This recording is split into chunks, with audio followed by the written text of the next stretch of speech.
कुरुक्षेत्र का मैदान।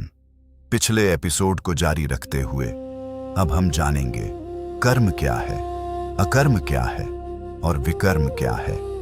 श्री कृष्ण कहते हैं कर्म क्या है और अकर्म क्या है। इस बात को समझने में बड़े बड़े ज्ञानी भी भ्रमित हो जाते हैं। इसलिए मैं तुम्हें कर्म का यह रहस्य समझाऊंगा जिसे जानकर तुम कर्म बंधन से मुक्त हो जाओगे। श्री कृष्ण आगे कहते हैं कर्म को भी समझना चाहिए, अकर्म को भी और विकर्म को भी, क्योंकि कर्म की गति बहुत गहरी है।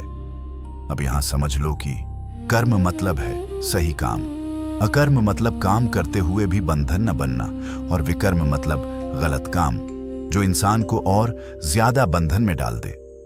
फिर श्री कृष्ण कहते हैं जो कर्म में अकर्म देखता है और अकर्म में कर्म, वही सच्चा ज्ञानी है और वही सच्चा योगी है।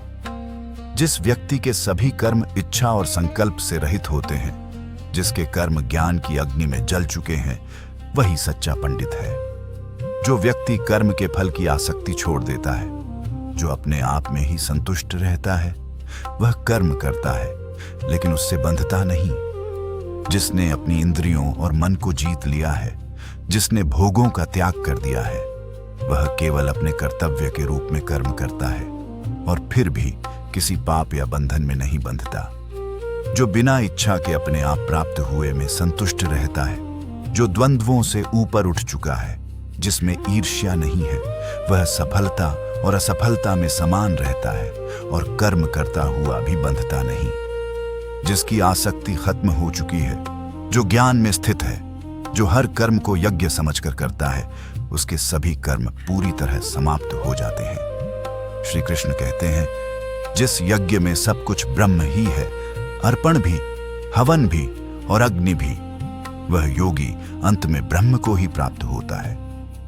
यहां ब्रह्म का मतलब है वह परम सत्य जो हर चीज में मौजूद है। इसे ऐसे समझो जैसे समुद्र में उठने वाली लहर अलग दिखाई देती है, लेकिन वह असल में पानी ही होती है। उसी तरह यह पूरी सृष्टि अलग अलग दिखती जरूर है, लेकिन वास्तव में सब कुछ एक ही ब्रह्म का रूप है। कुछ लोग देवताओं की पूजा करते हैं, कुछ ब्रह्म में यज्ञ करते हैं, कुछ इंद्रियों को नियंत्रित करते हैं, कुछ इंद्रियों के विषयों को त्यागते हैं, कुछ लोग अपनी इंद्रियों और प्राणों को संयम की अग्नि में अर्पित करते हैं, और यह सब ज्ञान से प्रकाशित होकर करते हैं। कोई दान का यज्ञ करता है, कोई तप का, कोई योग का, कोई स्वाध्याय और ज्ञान का।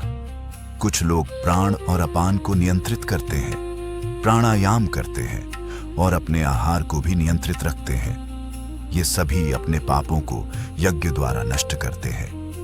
जो यज्ञ के बाद बचे हुए अमृत को ग्रहण करते हैं, वे सनातन ब्रह्म को प्राप्त होते हैं। लेकिन जो यज्ञ नहीं करता, उसके लिए यह संसार भी सुखद नहीं है। इस प्रकार अलग अलग प्रकार के यज्ञ बताए गए हैं। इन्हें समझकर और इनका पालन करके मनुष्य कर्म बंधन से मुक्त हो सकता है। लेकिन श्री कृष्ण कहते हैं द्रव्य यज्ञ से भी श्रेष्ठ है ज्ञान यज्ञ, क्योंकि द्रव्य ज्ञान यानी दान और हवन बाहर से होते हैं, लेकिन ज्ञान इंसान को भीतर से बदल देता है और अंत में सभी कर्म उसी ज्ञान में जाकर समाप्त हो जाते हैं। अब सबसे महत्वपूर्ण बात, ज्ञान कैसे प्राप्त होगा। विनम्रता से गुरु के पास जाओ, उनसे प्रश्न करो, उनकी सेवा करो, तभी ज्ञानी पुरुष तुम्हें सत्य का ज्ञान देंगे। जब यह ज्ञान मिल जाता है, फिर मनुष्य मोह में नहीं पड़ता। वह सबको अपने अंदर और भगवान में देखता है। अगर तुम बहुत बड़े पापी भी हो, तब भी ज्ञान रूपी नाव से इस पाप रूपी समुद्र को पार कर सकते हो। श्री कृष्ण कहते हैं जैसे अग्नि लकड़ी को जला देती है, वैसे ही ज्ञान की अग्नि सभी कर्मों को भस्म कर देती है। यहां इसका मतलब यह नहीं कि कर्म खत्म हो जाते हैं, बल्कि यह है कि कर्मों का बंधन खत्म हो जाता है। यानी इंसान काम करता है लेकिन उससे बंधता नहीं। इस संसार में ज्ञान से अधिक पवित्र कुछ भी नहीं है, और यह ज्ञान समय के साथ मनुष्य स्वयं प्राप्त कर लेता है।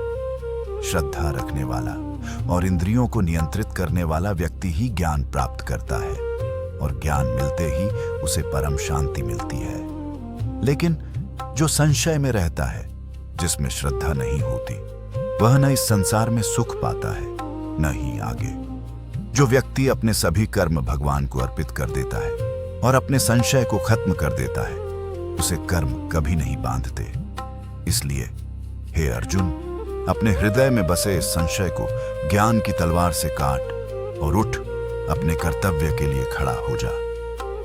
यही था अध्याय 4, ज्ञान कर्म संन्यास योग, जो यहीं पर समाप्त होता है। तो जुड़े रहिए। जय श्री कृष्ण।